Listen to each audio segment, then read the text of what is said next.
campo eléctrico de una carga puntual. Se trata de una cuestión puramente teórica. Nosotros decimos que el campo eléctrico es una zona del espacio que está perturbada por la presencia de una propiedad física. Pero esta definición, que es abstracta, parte de un hecho empírico, y es que hay cuerpos que tienen carga eléctrica y que cuando se ponen a cierta distancia interaccionan entre sí. Esa interacción que podemos medir de forma empírica es lo que conocemos como fuerza electrostática. Así que el campo debe ser la zona del espacio en la cual, cuando se coloca una partícula que tiene esa propiedad física, es capaz de interaccionar por medio de una fuerza. Así que podríamos decir que el campo eléctrico es la zona del espacio perturbada por la presencia de una carga eléctrica. Solo nos vamos a percatar de él, solo nos vamos a dar cuenta de ese campo eléctrico cuando otra carga eléctrica penetra en él. Y nos daremos cuenta porque aparece una interacción, que es lo que llamamos una fuerza electrostática, que ya sabemos que puede ser de atracción o de repulsión.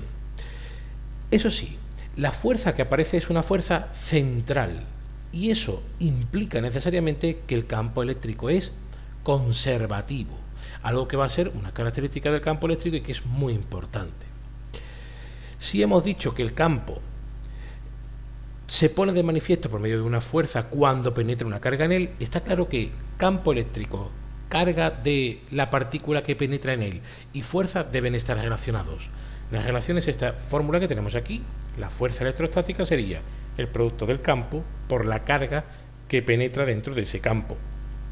Pero también podríamos expresarlo como que el campo sería el cociente entre la fuerza que somos capaces de medir y la carga que nosotros ponemos. Así que podemos cuantificar el campo eléctrico. Además, fijaos que vectorialmente tendría las mismas características que la fuerza electrostática. Misma dirección y mismo sentido.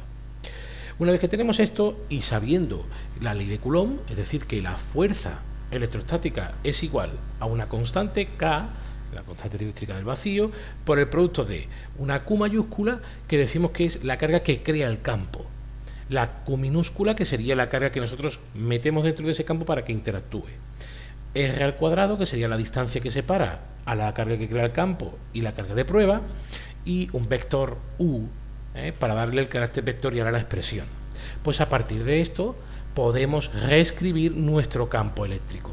Esta E es lo que conocemos como intensidad del campo eléctrico.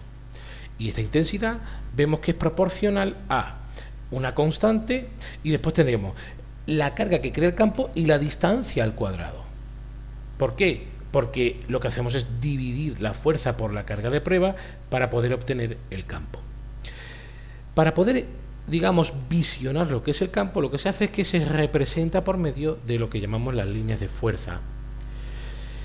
Las líneas de fuerza tienen, podríamos decir, tres propiedades. Son abiertas, salen siempre de las cargas positivas, que se consideran fuentes, y terminan en las cargas negativas, que es lo que se llaman los sumideros.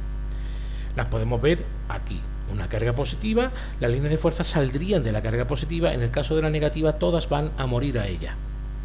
Las líneas se dibujan de manera que el número de ellas que salga de una carga positiva o entren en una carga negativa sea proporcional a dicha carga. Es decir, cuanto mayor es la carga, pues más líneas de fuerza se dibujan alrededor.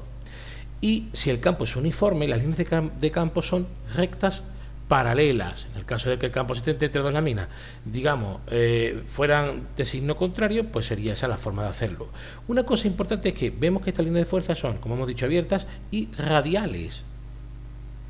Esto, como he dicho, es también algo que es importante tener en cuenta.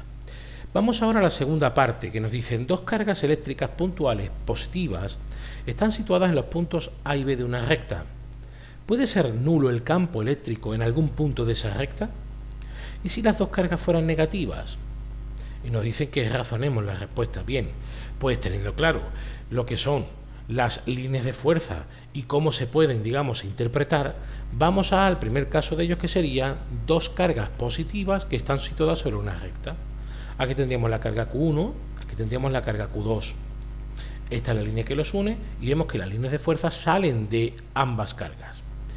Si tomamos un punto cualquiera entre cada una de estas cargas, por ejemplo este punto que veis aquí aparecer, podríamos dibujar los campos eléctricos, es decir, la intensidad del campo eléctrico para la carga 1 y para la carga 2.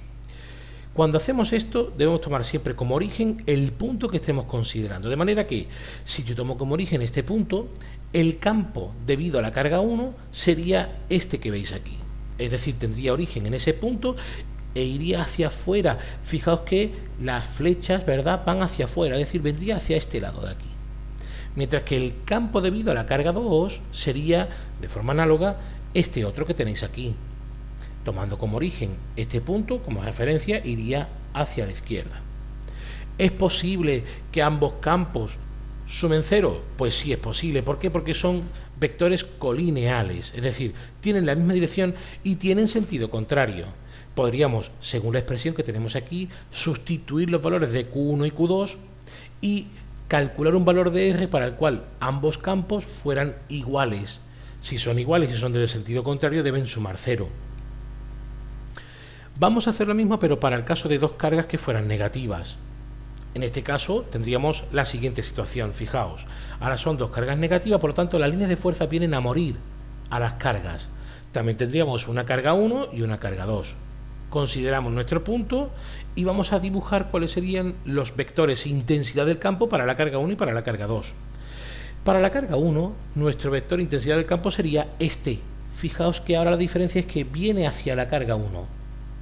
La carga al ser negativa es un sumidero, por lo tanto el vector viene hacia la carga. Mientras que en el caso de la carga 2, el vector sería este otro. También a origen en el punto que consideramos y va hacia la carga negativa. Luego, estamos en una situación análoga a la anterior, es decir, dos vectores que son colineales y de sentido contrario. Aplicando la expresión de la intensidad del campo, podríamos calcular, podría ser posible en función de cuáles fueran los valores de Q1 y Q2, un punto, que sería este que hemos marcado, en el cual la suma de ambos vectores diera 0.